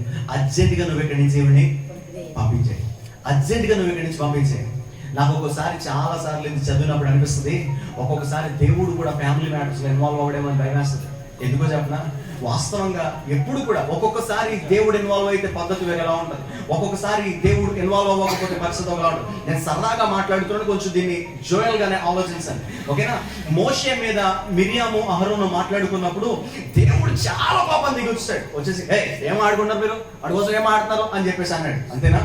చాలా కోపంగా దిగొచ్చి ఏం ఆడుతున్నారు, ఆ నా సేవకుడు అలా మాడడానికి వీల్లేదు అని చెప్పేసి అన్నాడు. ఇప్పుడు అబ్రహాము దేవుని దగ్గరికి వెళ్ళి, ప్రభా ఆగర్ని ఇస్మాయిల్ బయటికి వెళ్ళిపోమంటుంది ప్రభా, శారమ్మ ఏం చేయమంటావు ప్రభా అనేసి అంటే, దేవుడు అన్నాడు, నీ కొంపలకు నన్ను లాక్కరా బాబు, అసలు నీ కొంపలకు నన్ను లాక్క, సార్ నేను పడలేను వాళ్ళిద్దరితో. ఇప్పుడు నువ్వు బాగానే ఉంటావు, నువ్వు నేను పంపేమన్నానని చెప్తావు, శారమ్మ మళ్ళీ నన్ను అడుగుతుంది, నన్ను లాక్కరా బాబు అని చెప్పేసి ఎవరు సైడ్ అయిపోతున్నారు? సరదాగా చెప్పిన ఈ మాట కొంచెం ఆలోచించాను. అలాంటి పరిస్థితి వచ్చినప్పటికీ, అలాంటి సిచ్యువేషన్ వచ్చినప్పటికీ ఇష్మాయేల్ని హాగర్ని బయటికి పంపించేసిన దేవుడు ఈ మాట చెప్తాడు. అబ్రహామును జ్ఞాపకం చేసుకున్నాడంట. అబ్రహాము ఏడుస్తున్నాడని, అబ్రహాము కన్నీరు కారుస్తున్నాడని, అబ్రహాం బాధపడుతున్నాడని హాగర్తో ఒక మాట చెప్తాడు, నువ్వు ఏడవకలే, నీ కొడుకును కూడా ఒక బలమైన జనముగా నేను చేస్తాను. హల్లెలూయా, హల్లెలూయా. టెన్షన్ పడద్దు, వీళ్ళు కూడా ఒక బలమైన జనముగా నేను చేస్తాను అన్నాడు. ఎందుకు నేను ఈ మాట చెప్తున్నాను ఆలోచించండి. అబ్రహాము ఇష్మాయేలు ఈ పరిస్థితి కొంచెం ఆలోచించగలిగితే, వాగ్దానమును బట్టి పుట్టినవాడుగా తొందరపాటును బట్టో లేకపోతే తప్పిదమును బట్టో వచ్చిన వాడి పట్ల దేవుడు అంత కృప చూపించాడు. లోతు అబ్రహాము ఇంటిని కాదనుకుని, దేవుని దర్శనాన్ని కాదనుకుని, దేవుని పరిస్థితులు కాదనుకుని బయటికి వెళ్ళిపోయినా కూడా దేవుడు వాళ్ళ పట్ల అంత కృప చూపించాడు. బయట వాళ్ళ పట్ల దేవుడు అంత కృప చూపించి, తప్పిదం వల్ల జరిగిన వాడి పట్ల కూడా దేవుడు అంత కృప చూపిస్తే, వాగ్దానము చేసి తానే ఇంటికి వచ్చి తానే అన్ని చూసుకుని తానే ఇచ్చిన ఇస్సాకు విషయంలో దేవుడు నిజంగా డైరెక్ట్ బలి చేసుకుంటాడా? చెప్పడారా? తప్పిదం వల్ల జరిగిన వాటి వల్లనే, లేకపోతే తప్పిదములలోనే దేవుడు అంత కృప చూపిస్తా ఉంటే, ఆయనే వాగ్దానం చేసి, ఆయనే పిలుపునిచ్చి, ఆయనే నిలబెట్టి, ఆయనే నడిపించి, ఆయనే తీసుకెళ్లి, ఆయనే తోడుగా ఉండి, ఆయనే ఇచ్చి, ఆయనే కాపాడుతూ, ఆయనే భద్రపరుస్తూ ఉన్నప్పుడు ఇప్పుడు ఇస్సాకు డైరెక్ట్ తీసేసుకుంటాడా? ఇప్పుడు అబ్రహాముకి ఇదంతా కూడా అర్థం కాలేదన్నావా? అబ్రహాము జీవితంలో దేవుని కాపుదల ఎంత భయంకరంగా ఉందంటే కొంచెం ఆలోచించండి. ఇప్పుడు ఇస్సాకు విషయం కాదు, శారమ విషయానికి వెళ్ళేసరికి అబీమెలెకు అనే ఒక రాజు శారమును ముట్టడానికి ప్రయత్నిస్తానే 20వ అధ్యాయంలో అబీమెలెకు అంటాడు, అబీమెలెకు నువ్వు ఆమెను ముట్టడానికి కూడా వీల్లేదు, నువ్వు ఆమెను ముట్టడానికి కూడా వీల్లేదు అన్నాడు. ఇప్పుడు అబ్రహాము దగ్గరున్నా లేకపోయినా కూడా దైవికమైన కాపుదల అంత భయంకరంగా వాళ్ళ కుటుంబం మీద ఉంటుంది. అంత కాపుదల దేవుడికి ఇచ్చాడు. ఇంత కాపుదల దేవుడు వాళ్ళ కుటుంబానికి ఇచ్చినప్పుడు ఇస్సాకును ఒకవేళ నిజంగా దేవుడు తీసుకోవడానికి ప్రయత్నం చేస్తే నాకు అనిపించుంటుంది చాలా సార్లు, నువ్వు వాడిని ఇస్తేనే కానీ మళ్ళీ నేను ఇంటికి వెళ్ళను అని అక్కడే పోరాడేది నేను మోకాడేసి ప్రార్థన చేసి, ప్రభా ఇప్పుడు నువ్వు వాగ్దానం చేసి ఇచ్చావు, ఇప్పుడు నా పరిస్థితి ఏంటి, ఇప్పుడు వీడి వల్ల నా సంతానం ఆశీర్వదించబడుతుందని 15వ అధ్యాయంలో వాగ్దానం చేస్తావు, 17వ అధ్యాయంలో మళ్ళీ నీకు ఒక కొడుకు పడతాడని వాగ్దానం చేస్తాం. ఇప్పుడు ఎలియాజరు నా పెద్ద కొడుకు అని అంటే, కాదురా నేను నీ కొడుకుని ఇస్తానన్నావు, నేను అడగలే. 18వ అధ్యాయంలో మళ్ళీ నువ్వు నా ఇంటికి వచ్చి నువ్వు నాతో మాట్లాడడం మొదలు పెట్టావు. 20వ అధ్యాయంలో మళ్ళీ నువ్వు నేను ప్రవక్తనని చెప్పి నాతో మాట్లాడడం మొదలు పెట్టావు. 21వ అధ్యాయంలో వెళ్ళిపోమంటున్నా కూడా పర్లేదు, నేను నీకు తోడుగా ఉంటానని ఆశీర్వదించడం మొదలు పెట్టావు. ఇన్ని వాగ్దానాలు చేసావు, ఎన్ని ఆశీర్వాదాలు ఇచ్చావు, ఇన్నిసార్లు నాతో మాట్లాడావు, ఇన్ని ఆశీర్వాదాలు ఇన్ని దీవెనలు ఇన్ని వాగ్దానాలు నాతో చేసి ఇప్పుడు వీడిని నువ్వు తీసేసుకుంటే పరిస్థితి ఏంటి, ఇప్పుడు వీడిని నీకు ఇచ్చేసాను కాబట్టి వీటన్నిటికీ సమాధానం చెప్పండి. వీటన్నిటికీ సమాధానం చెప్పాల్సింది కూడా ఎవరు? ఈ విషయం అంతా కూడా అబ్రహాముకి తెలిసి ఇక్కడ అంటున్న మాట తెలుసా, రే ఏం పర్లేదురా, నేను వెళ్తాను, ఒకవేళ బలి ఇచ్చేసాను అనుకో, ఆ పెద్ద ఆయన అడుగుతాను, పెద్ద ఆయన అడిగి మళ్ళీ నేను తెచ్చుకుంటాను వెనక్కి. నాకు ఒకే ఒక నిరీక్షణ ఉంది, నేను వీడిని బలిగా అర్పించేసిన, వాగ్దానము చేసిన వాడు నమ్మదగిన వాడు కనుక, మనుషుల ఆయన అన్యాయస్తుడు కాదు కనుక, వాగ్దానము నెరవేర్చడానికి శక్తి కలిగిన వాడు కనుక మళ్ళీ నేను సజీవంగా సాగులు వస్తాను.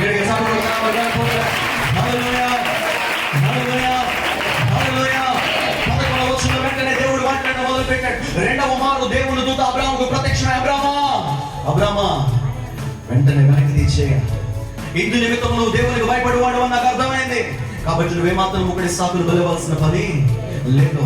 ఇప్పుడు ఏమాత్రం ఒకటి బలివ్వాల్సిన పని లేదు, ఏమాత్రం ఒకటిలో వాడిని చంపాల్సిన పని లేదు. వెంటనే వెనక్కి తీసుకురావడం మొదలు పెట్టాడు.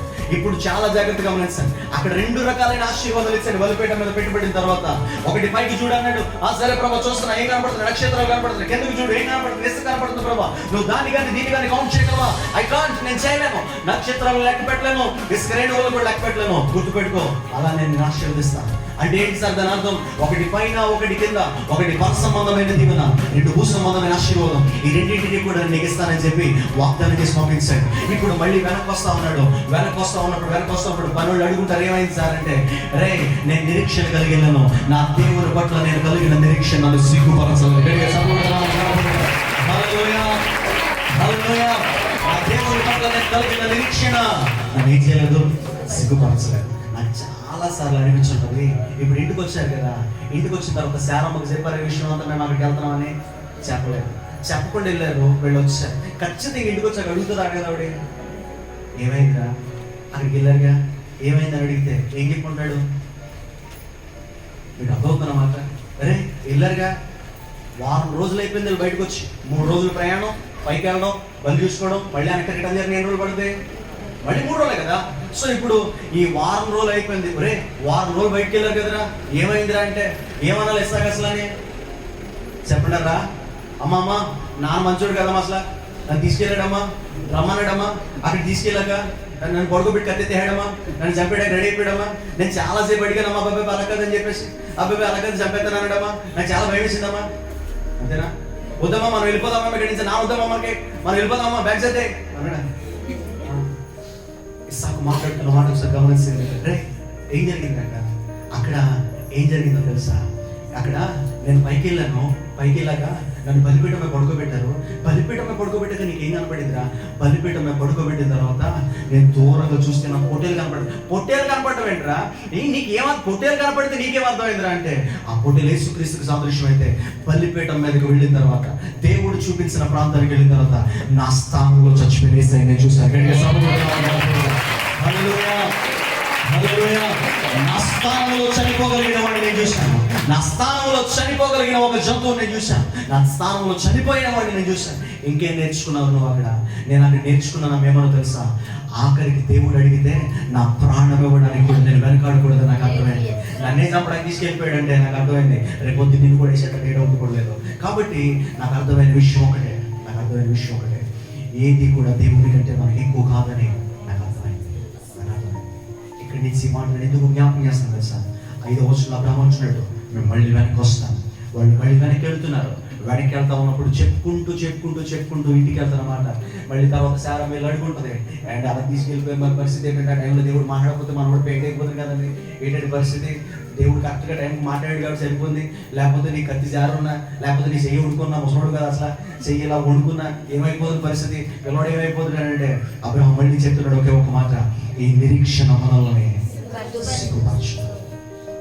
ఏం చేస్తున్నావయ్యా నువ్వు? ఆ నిరీక్షణను బట్టి నేను అతిశయపడుతున్నాను అంటాడు. హల్లెలూయా, హల్లెలూయా. ఇంకో మాట నేను చూపిస్తాను. దానియేలు గ్రంథం 3వ అధ్యాయానికి వద్దాం ఒకసారి. దానియేలు గ్రంథం 3వ అధ్యాయం 16వ వచనాన్ని మనం చదువుదాం. దానియేలు గ్రంథం 3వ అధ్యాయం, దానియేలు గ్రంథం 3వ అధ్యాయం 16, 17 వచనాలు. రైట్. షడ్రక్, మెషకును, అబేద్నెగోయు రాజుతో ఇలాగన్నారు, నెబుకద్నెజర్, ఇందుని గురించి ప్రత్యుత్తరం ఇవ్వాలన్న చింత మాకు లేదు. మేము సేవించుచున్న దేవుడు మండుచున్న వేడిమి గల అగ్నిగుండములో నుండి మమ్మల్ని తప్పించి రక్షించుటకు సమర్థుడు, మరియు నీ వశమున పడకుండా ఆయన మమ్మలను రక్షించును. ఇక్కడి నుంచి పట్టుకోండి, ఇక్కడి నుంచి మాట పట్టుకోండి. ఒకవేళ ఆయన మమ్మల్ని రక్షించకపోయినను నీ దేవతకు మేము మొక్కే పని మాత్రము కూడా లేదు. ఒకవేళ రక్షిస్తాడా, సరే, ఆయన రక్షించగలిగిన సమర్థుడని మాకు తెలుసు. ఒకవేళ ఆయన రక్షించకపోయినా కూడా, ఒకవేళ ఆయన కాపాడకపోయినా కూడా, ఒకవేళ ఆయన భద్రపరచకపోయినా కూడా, ఒకవేళ ఆయన మాకు తోడుగా ఉండకపోయినా కూడా ఆయన మమ్మల్ని పోషించగలని మాకు తెలుసు. ఒకవేళ ఆయన పోషించకపోయినా కూడా గుర్తుపెట్టుకో, ఈ నీచమైన కార్యానికి మేము వెళ్ళలేం, ఈ విగ్రహారాధనకు మేము వెళ్ళలేం, మీ ప్రతిమకు మేము మొక్కలేం, నువ్వు పెట్టించిన విగ్రహానికి మేము మొక్కలేం. మేము ఆ పని మాత్రం ఒకటి చేయాలి. మా దేవుడి కాదనుకుని వేరే ఆరాధన మేము చేయలేం. మా దేవుడి కాదనుకుని లోకం వైపు మేము తిరగలేం. మా దేవుడి కాదనుకుని వేరే ఆరాధన వైపు, వేరే ఆచారం వైపు, వేరే సాంప్రదాయం వైపు మేము తిరగలేం. మేము ఆ పని చేయలేం. సో కాబట్టి రాజా నెబుకద్నెజర్, ఈ విషయం కోసం నీకు ప్రత్యుత్తరం ఇవ్వాలన్న చింత, ఈ విషయం కోసం నీతో మాట్లాడాలన్న టెన్షన్ మాకేమాత్రం ఒకటి లేదు. స్ట్రైట్ ఫార్వర్డ్ ఒకటే మాట మేము మాట్లాడుతున్నాం. ఎట్టి పరిస్థితుల్లో మేము ఒకే పరిస్థితి లేదు. అరే అలా కాదుగా, మిమ్మల్ని చంపేస్తాను, నో ప్రాబ్లం, చంపేసినా పర్వాలా, నువ్వేం చేసుకున్నా కూడా పర్వాలా, చంపేస్తావా, చంపే అని చెప్పేసాను. వాళ్ళు ధైర్యంగా నిలబడగలిగారు. ధైర్యంగా నిలబడితే ఆ వేడుతున్న ఆ మండుతున్న ఆ అగ్నిగుండం కాస్త 7 ఎంతలు చేసేదాన్ని తెలుసు కాబట్టి ఇక నేను ఇవంతా కూడా చదివించలేదు కదా.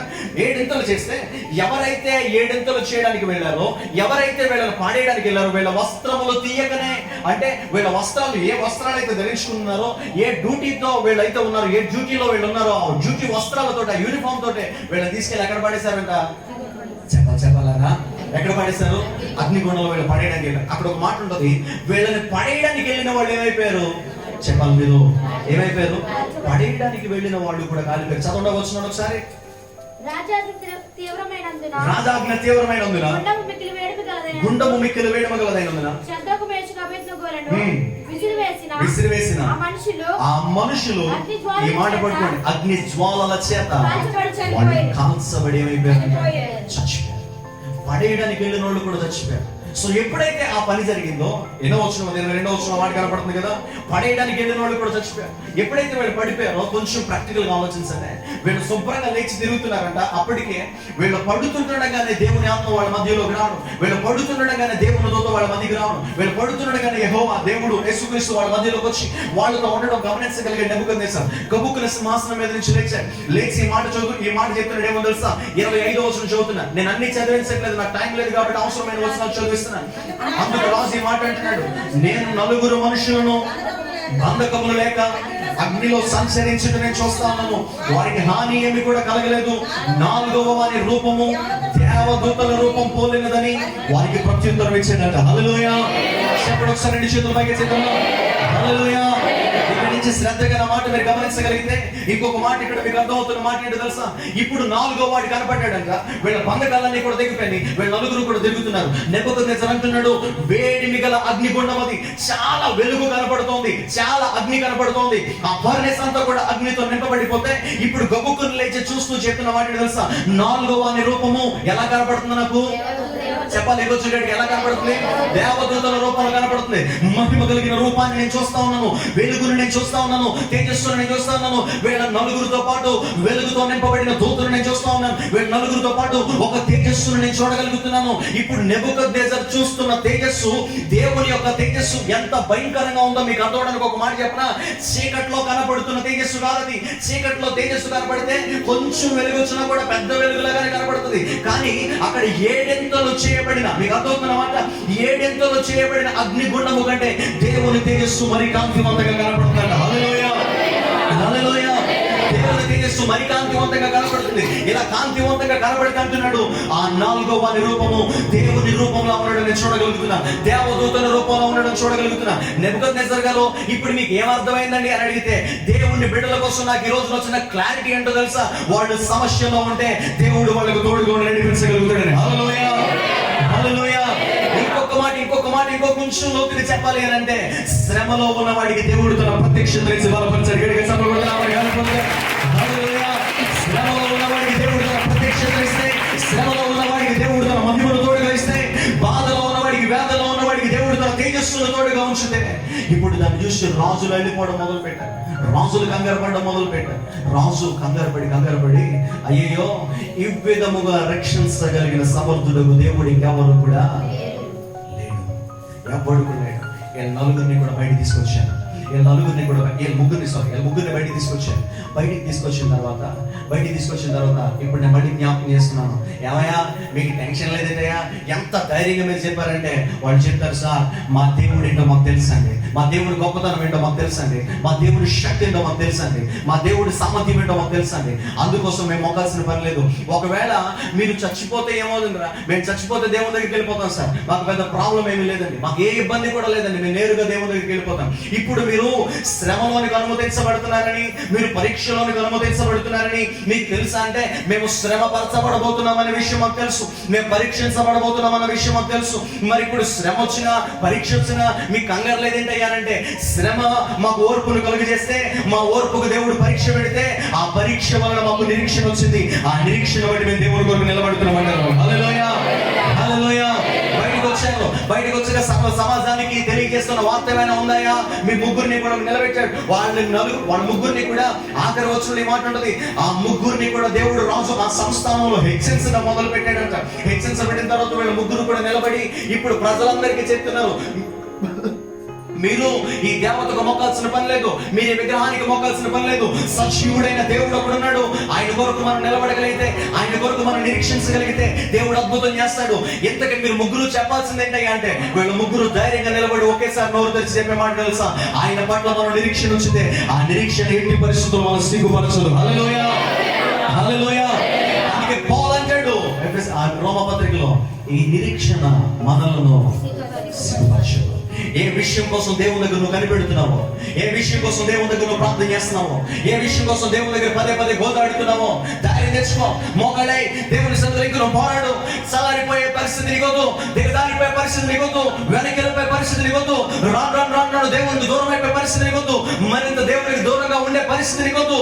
నిలబడు, దేవునికి దగ్గరగా వచ్చాయా, ఇది పరిస్థితి అని నువ్వు నిరీక్షించగలిగితే, ఆయన వైపు ఎదురు చూడగలిగితే, విశ్వాసం నువ్వు కొత్త యుద్ధాన్ని కొనసాగించగలిగిన వాడైన దేవుని వైపు మాత్రం చూస్తూ ముందుకు అడుగులేగలిగితే, వెనకున్న వాటిని మనిషి ముందున్న వాటి వరకు నువ్వు ప్రయాసపడడానికి ఇష్టపడగలిగితే, ప్రభు నీతో మాట్లాడుతున్న మాట, నువ్వు నిలబడిన పరిస్థితులను బట్టి దేవుడు నీతో అంటున్నాడు, నీకున్న నిరీక్షణ నిన్ను సిగ్గుపరచకుండా తలగా నిలబెడుతుంది. నీకున్న నిరీక్షణ, నీకున్న విశ్వాసం, నీకున్న ఫెయిత్ అంతా కూడా నిన్ను నిలబెట్టగలుగుతుంది. నీకున్న ట్రస్ట్ అంతా కూడా దేవుడు ఖచ్చితంగా హెచ్చరించగలుగుతాడు, ఆయన బలపరచగలుగుతాడు. అది ఆయన చెప్తున్న మాట, అది ఆయన అంటున్న మాట. ఇంకొక మాట చూపించి నేను ప్రార్థన చేస్తాను తొందరగా. అపోస్తుల కార్యములు 4వ అధ్యాయం మనం వద్దాం. అపోస్తుల కార్యములు 4వ అధ్యాయం 18వ వచనం నుంచి మనం చదువుదాం. అపోస్తుల కార్యములు 4వ అధ్యాయం 18వ వచనం. అప్పుడు పేతురుని యోహానుని పిలిపించి, మీరు యేసు నామమును బట్టి ఎంత మాత్రం ఒకడు మాట్లాడడానికి వీల్లేదు, బోధించడానికి వీల్లేదు అని వారికి ఆజ్ఞాపించారు. అందుకు పేతురు యోహాను వాళ్ళని చూచి దేవుని మాట వినడం కంటే మీ మాట వినడం దేవుని దృష్టికి న్యాయమా? మీరే చెప్పండి. మేము కన్న వాటిని విన్న వాటిని చెప్పక ఉండలేమని వాళ్ళకి పేతురు యోహాను పిలిపించి మాట్లాడుతున్నారు. వాడు చేసిన అద్భుతాన్ని బట్టి ఒకవేళ జనులందరూ వీళ్ళ వైపు తిరిగిపోతారేమో, ఒకవేళ జనులందరూ కూడా యేసు వైపు తిరిగిపోతారేమో, ఒకవేళ స్వార్థ వైపు తిరిగిపోతారేమో, ఒకవేళ వీళ్ళు స్వార్థ చెప్తా ఉంటే, ఒకవేళ వీళ్ళు ప్రార్థన చేస్తూ ఉంటే, ఒకవేళ వీళ్ళు దేవుని నామాన్ని ప్రకటిస్తూ ఉంటే, ఇప్పుడు మమ్మల్ని కాదనుకుని దేవుని వైపు ప్రపంచం అంతా తిరిగిపోతుందేమో, లేదు దీన్ని అర్జెంట్గా ఆపాలి అని చెప్పేసి వెంటనే అక్కడున్న వాళ్ళందరూ పేతురు యోహాను పిలిచి బెదిరించడం మొదలుపెట్టారు. నేను మీకు ముందుగానే జ్ఞాపకం చేసుకొచ్చాను. యాసోను ఇంటిలో జరుగుతున్నది అదే, తెస్సలోనిక పట్టణంలో జరుగుతున్నది అదే. అందుకే తిమోతితో పౌలు అంటాడు, క్రీస్తు యేసునందు సద్భక్తితో బ్రతుకును దేశించే ప్రతి ఒక్కడికి కూడా ఏం కలుగుతుందంట? ఏం కలుగుతుంది? హింస కలుగుతుంది, శ్రమ కలుగుతుంది, హింసించకూడదు అనే మాట చెప్పాడు అక్కడ. ఇక్కడ వీళ్ళ పరిస్థితి కూడా అలాగే ఉంది. వీళ్ళు అంటున్నారు, మీరు ఎట్టి పరిస్థితులు యేసు నామాన్ని ప్రకటించడానికి వీల్లేదు, మీరు ఎట్టి పరిస్థితులు యేసు నామాన్ని బోధించడానికి వీల్లేదంటే వీళ్ళు చెప్తున్నారు అలా కాదయ్యా, మేమేమాత్రము కూడా మేము చూసిన వాటిని, మేమేమాత్రము కూడా విన్న వాటిని ప్రకటించకుండా మేము ఉండలేము. ఆ మాటలు మాలోంచి ప్రతిధ్వనిస్తా ఉన్నాయి, ఆ మాటలు మాలోంచి ఉగుకుతూ ఉన్నాయి, ఆ మాటలు మాలోంచి బయటకు పోరాడుతూ ఉన్నాయి కనుక మేము ప్రకటించకుండా మేము ఉండలేము, మేము చెప్పకుండా మేము ఉండలేము. అవసరమైతే మా ప్రాణాలు పోయినప్పటికీ మేము చెప్పకుండా ఉండలేమంటే వాళ్ళు కొట్టడం మొదలు పెట్టారు. వాళ్ళు పరిచయం చేస్తూ ఉన్నప్పుడు, వాళ్ళు ఇబ్బంది పెడతా ఉన్నప్పుడు, రకరకాలుగా మాట్లాడుతూ ఉన్నప్పుడు, వాళ్ళకి వచ్చిన సమస్యలన్నిటిని బట్టి వాళ్ళు ఏం చేయడం మొదలు పెట్టారు తెలుసా? 5వ అధ్యాయం 41వ వచనం, 5వ అధ్యాయం 41వ వచనం, ఆ నామము కొరకు అవమానము పొందుటకు పాత్రులమని ఎంచబడినందున వారు సంతోషించడం మొదలు పెట్టారు. పరిచర్యలో వచ్చిన కష్టాన్ని బట్టి, నిందలు బట్టి వాళ్ళు ఏం చేయడం మొదలు పెట్టారు? సంతోషించడం మొదలు పెట్టారు. ఇక్కడ ఏదైనా చిన్న పని చెప్తే మీరు సంతోషించడం మానేసి ఇంకెప్పుడు సంతోషించడం భయంకరంగా తిట్టుకుంటున్నారు కదా. పరిచర్య విషయం, లేకపోతే జరుగుతున్న విషయం, లేకపోతే జరుగుతున్న ఏదైనా చిన్న మందిరంలో చిన్న పని చేయాలంటే, లేకపోతే మందిరంలో చిన్న పరిచయం చేయాలంటే, లేకపోతే మందిరంలో చిన్న భారాన్ని మోయాలంటే, లేకపోతే చిన్న పని ఇక్కడ చేయాలంటే మీరు సంతోషించాలి కదా, ఇంకెప్పుడు సంతోషించలేడనమాట. అంత భయంకరంగా ఉంటుంది మన పరిస్థితి. కానీ అక్కడ వాళ్ళ పరిస్థితి అది కాదు. వాళ్ళు శ్రమ పడుతున్నా, వాళ్ళు తిట్టుకుంటున్నా, భయంకరంగా వాళ్ళని కొడుతున్నా, వాళ్ళని హింసిస్తున్నా కూడా వాళ్ళు దాన్ని ఎలా తీసుకున్నారంట? చెప్తున్నారా? ఎలా తీసుకున్నారు వాళ్ళు దాన్ని బట్టి సంతోషించు అక్కడి నుంచి వెళ్ళారు. వాళ్ళు సంతోషంగా తీసుకున్నారు. ఎక్కడికి వెళ్ళారు సార్? వాళ్ళు సంతోషిస్తే ఎక్కడికి వెళ్ళారు సార్? వాళ్ళు నేరుగా ఎక్కడికి వచ్చారు తెలుసు? 23 వచ్చిన 4:23 వారు విడుదల ఉంది స్వజనుల యొద్దకు వచ్చి, అంటే వాళ్ళ సంఘం దగ్గరకు వచ్చి, స్వజనులు అనే మాటకు అర్థం అక్కడ ఉంటుంది. వాళ్ళకున్న సంఘం దగ్గరికి వాళ్ళు వచ్చేసి వాళ్ళ విషయం అంతా కూడా చెప్పారు. వెంటనే సంఘం అంతా కలిసి ప్రార్థన చేయడం మొదలు పెట్టింది. వాళ్ళు సంతోషంగా రావడానికి కారణం, వాళ్ళు ధైర్యంగా నిలబడడానికి గల కారణం, వాళ్ళందరూ కూడా ధైర్యంగా నిలబడిన దానికి దేవుడు ఏం చేశాడు తెలుసా? 31 వచనం, వాళ్ళు ప్రార్థన చేస్తున్నప్పుడు దేవుడు ఒక అద్భుతం చేశాడట. వాళ్ళు ప్రార్థన చేయగానే వాళ్ళు కూడి ఉన్న చోటు కంపించింది. అప్పుడు వాళ్ళందరూ కూడా పరిశుద్ధాత్మతో నింపబడిన వారే దేవుని వాక్యాన్ని ధైర్యంగా బోధించడం మొదలు పెట్టారు. హల్లెలూయా, హల్లెలూయా. ఒకవేళ వాళ్ళకి శ్రమ వచ్చినప్పుడే, సమస్య వచ్చినప్పుడే అబ్బాయి కాదండి అని చెప్పేసి అక్కడ షడ్రక్ మెషక్ అబేద్నెగోలు వెనక్కి వెళ్ళిపోయినా, అక్కడ అబ్రహాము వెనక్కి వెళ్ళిపోయినా, ఇక్కడ వీళ్ళకి బెదిరింపులు వచ్చినప్పుడు వీళ్ళ వెనక్కి వెళ్ళిపోయినా, ఇక్కడ ఎంత అద్భుతం జరుగుతుందా? చెప్పండారా? వీళ్ళ దగ్గర సరిపోతే అద్భుతం జరుగుతుందా? మనకి శ్రమలు రానివ్వండి, అవమానాలు రానివ్వండి, ఇబ్బందులు రానివ్వండి, లాక్డౌన్ రానివ్వండి, ఏది రానివ్వండి, నువ్వు ధైర్యంగా నిలబడగలిగితేనే, ఎలాంటి పని ఒత్తిడి నీ మీద ఉన్నప్పటికీ కూడా నువ్వు నిలబడగలిగితే, పరిశుద్ధాత్మ దేవుడు తన స్వాధీనంలోనికి నిన్ను తీసుకోగలిగితే, ఆయన తన శక్తితో నింపుతాడు, తన బలముతో నింపుతాడు, తన ఆత్మతో నింపుతాడు, తన కృప చేతను బలపరచగలుగుతాడు. అందుకే నేను జ్ఞాపకం చేస్తున్నాను. ఇప్పుడు చాలా జాగ్రత్తగా మీరు గమనించగలిగితే, పేతురు తను రాసిన పత్రికలో చెప్తూ వచ్చాడు, ఆయన ప్రత్యక్షమైనప్పుడు మీకు తేబడి కృప విషయమై మీ నిరీక్షణ కలిగి ఉండండి. షడ్రక్ మెషక్ అబేద్నెగోలు దేవుని దూత ప్రత్యక్షమైనప్పుడు ఏం జరిగిందయ్యా? వాళ్ళకి ఉన్నతమైన విశేషమైన కృప వాళ్ళకి అనుగ్రహించబడింది. ఆ కృప వాళ్ళ ఆ సంస్థానంలో హెచ్చించడం మొదలు పెట్టింది. ఇప్పుడు పేతురు యోహానులు వీళ్ళందరూ కూడా నిలబడినప్పుడు విశేషమైన కృప వీళ్ళకి దేవుడు ప్రత్యక్షమైనప్పుడు, దేవుని ఆత్మ చేత వీళ్ళ నింపబడినప్పుడు, విశేషమైన కృప చేత వీళ్ళు నింపబడితే, పరిశుద్ధాత్మ దేవుడు వీళ్ళ మీదకి దిగి వస్తే వాళ్ళు కూడి ఉన్న చోటంతా కూడా కంపించిందంట. సంఘముల కోసం దేవుడు ఆలోచిస్తున్న ఆలోచన ఇదే, సంఘముల కోసం దేవుడు కలిగిన ప్రణాళిక ఇదే. ఏ సంఘం కోసమైనా సరే, అది ఈ సంఘమైనా, ఇంకొక సంఘమైనా, సార్వత్రిక సంఘమైనా సరే, ఏ సంఘం కోసమైనా దేవుని కొరకు ఆలోచన పెట్టే, కన్న వాటిని గురించి, విన్న వాటిని గురించి మౌనంగా ఉండే సంఘం కోసం కాదు దేవుడు ఎదురు చూస్తున్నది. దేవుడు ఎవరి కోసం చూస్తున్నాడు తెలుసా? మీరేదైతే పొందుకున్నారో, మీరేదైతే దేవుని సంఘంలో మీరు అనుభవించారో దాన్ని ప్రకటించే వారిగా మీరు ఉండాలని ప్రభువు చెప్తున్నాడు. హల్లెలూయా, హల్లెలూయా.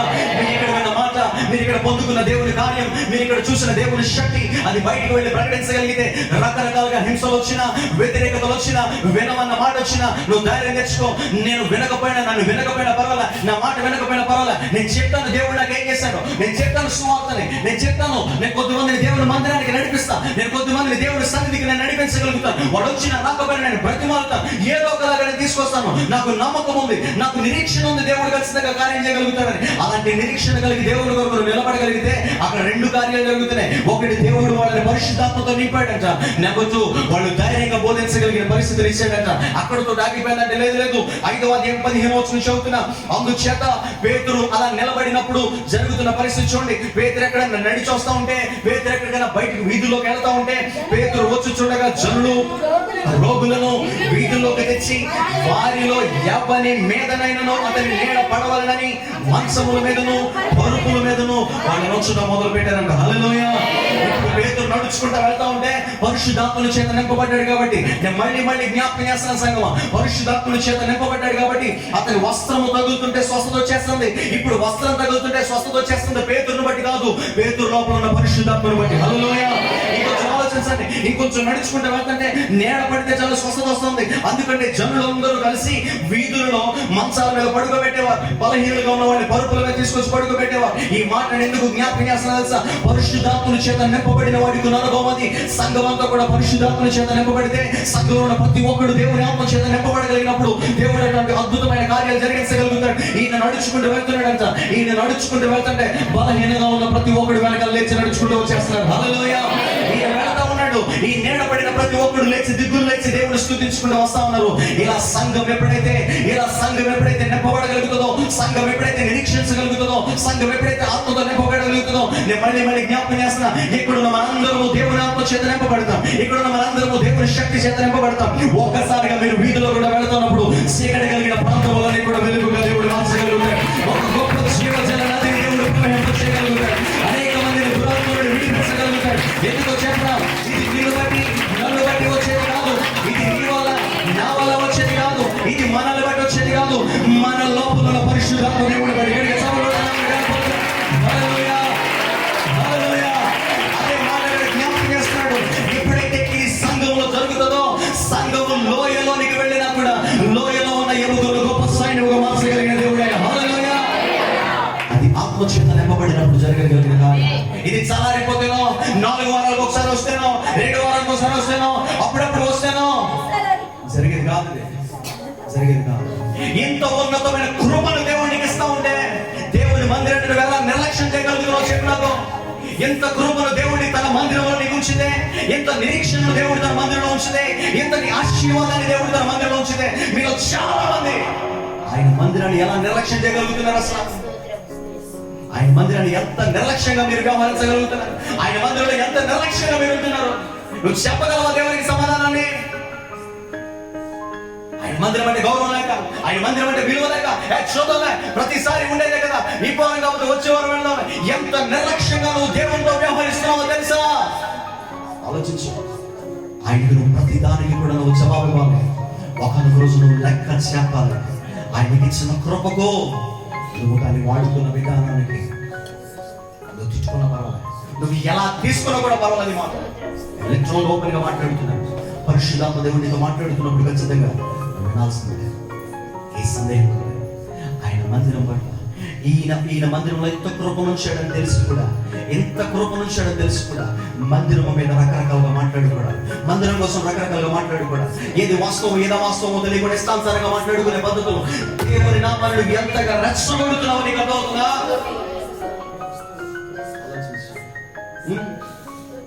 దేవునికి ఎంత కోపాన్ని తీసుకొస్తావు. వాడు అలాంటి పరిస్థితి వచ్చినప్పుడు పరిగెత్తుకునే ఒకళ్ళేగలిగాడు, ప్రభా మాకు సమాధానం కావాలి. ఆ సమాధానాన్ని దేవుడు ఎలా ఇచ్చాడు తెలుసా? తన ఆత్మ ద్వారా సమాధానం ఇచ్చాడు. అవి లిటరల్గా మాట్లాడుతుంది. వాళ్ళకి బెదిరింపులు వచ్చినప్పుడు, వాళ్ళకి వ్యతిరేకతలు వచ్చినప్పుడు వాళ్ళు రెస్పాండ్ అవ్వాలి. పరిశుద్ధాత్మని వాళ్ళు అడగడం మొదలు పెట్టారు. దేవుడు తన కార్యాన్ని జరిగించడం మొదలు పెట్టాడు. దేవుడు తన మహిమను కుమరించడం మొదలు పెట్టాడు. ఇప్పుడు పేతురు నడుచుకుంటూ వెళ్తుంటే, ఏంటయ్యా నీ ఆలోచన ఏంటయ్యా? సార్, నేను ఒకప్పుడు ఏసై పిలుస్తుంటేనండి అన్ని వదిలేసి వచ్చేసానండి. ఏసై నన్ను పిలిచాడండి, నేనేదో వలేసుకున్నానండి. ఏసై పేతురు ఇలా రా అన్నాడండి. నా వల వదిలేసాను, నా పడవ వదిలేసాను, నా కుటుంబాన్ని వదిలేసాను, నా ఫ్యామిలీ వదిలేసాను, నా ఉద్యోగం వదిలేసాను, నా సమస్తాన్ని కూడా వదిలేసి నేను ఏసై వెనకాల వచ్చేసాను సార్. వచ్చిన తర్వాత దేవుడు ఏం చేశాడయ్యా? 3.5 సంవత్సరాలు ఆయన వెనకాల తిప్పుకున్నాడండి. ఏం నేర్పించాడయ్యా? ఎలా దేవుని కొరకు నిలబడాలో నేర్పించాడు, ఎలా ప్రజలు ప్రేమించాలో చెప్పాడు. తర్వాత ఇంకేం చేశాడు? ఆయన పైకి వెళ్ళిపోయి తన పరిశుద్ధాత్మతో నింపాడండి. ఇప్పుడు ఏం జరుగుతుంది? ఒకప్పుడు నన్ను చూసి ఇష్టానుసారంగా మాట్లాడే ప్రజలు ఈ రోజు నేను ఎప్పుడు వస్తాను అని చెప్పి ఎదురు చూడడం మొదలు పెట్టారండి. హల్లెలూయా, హల్లెలూయా. ఈ రోజు నేను వస్తే చాలన్నట్లుగా, ఈ రోజు పేతురుతో మాట్లాడితే చాలన్నట్లుగా, ఈ రోజు నా కోసం సాధారణమైన మనుషులు ఎలా చూస్తున్నారో, అధికారులు కొర్నేలి వంటి వాళ్ళు కూడా, అధికారులు కూడా నా కోసం ఎదురు చూస్తున్నారండి. ఇక్కడ సాధారణమైన మనుషులను నేడపడితే చాలనుకుంటే, కొర్నేలి లాంటి అధికారులు, ఉన్నతమైన స్థితిలో ఉన్నవాళ్ళు, రోజుల వెంబడి వాళ్ళు ఎదురు చూడడం మొదలు పెట్టారండి. అక్కడతో సరిపోయిందా? లేదు సార్, లేదు సార్, ఇంకొంచెం అపోస్తుల కార్యం చదివితే, ఇప్పుడు ప్రథమ అపోస్తులలో ఒకటిగా నేను పిలవబడడానికి దేవుడు కృప చూపించాడండి. ఇప్పుడు అపోస్తులందరికీ కూడా ఒక అధికారిగా ఉంచాడండి. అపోస్తులందరికీ కూడా సమాధానం ఇవ్వగలిగిన వాడిగా ఉంచాడండి. ఇంకేం చేశాడయ్యా? దేవుడు తాను ఏం చేయబోతున్నాడు నాతో మాట్లాడడం మొదలు పెట్టాడండి. అనేక మంది విశ్వాసాలు బలపరిచేటట్లుగా దేవుడు చేశాడండి. మొట్టమొదటి సంఘాన్ని స్థాపించేటట్లుగా దేవుడు చేశాడండి. నేను ఎక్కడ మాట్లాడితే అక్కడ విస్తారమైన జనులు దేవుడు కొరకు పట్టబడేటట్లుగా చేశాడు. ఒకనొకప్పుడు దేవుడు వాగ్దానం చేశాడు, నేను చేపలు పట్టుకుంటుంటే నిన్ను మనుషులు పట్టు జాగ్రత్తగా చేస్తానని.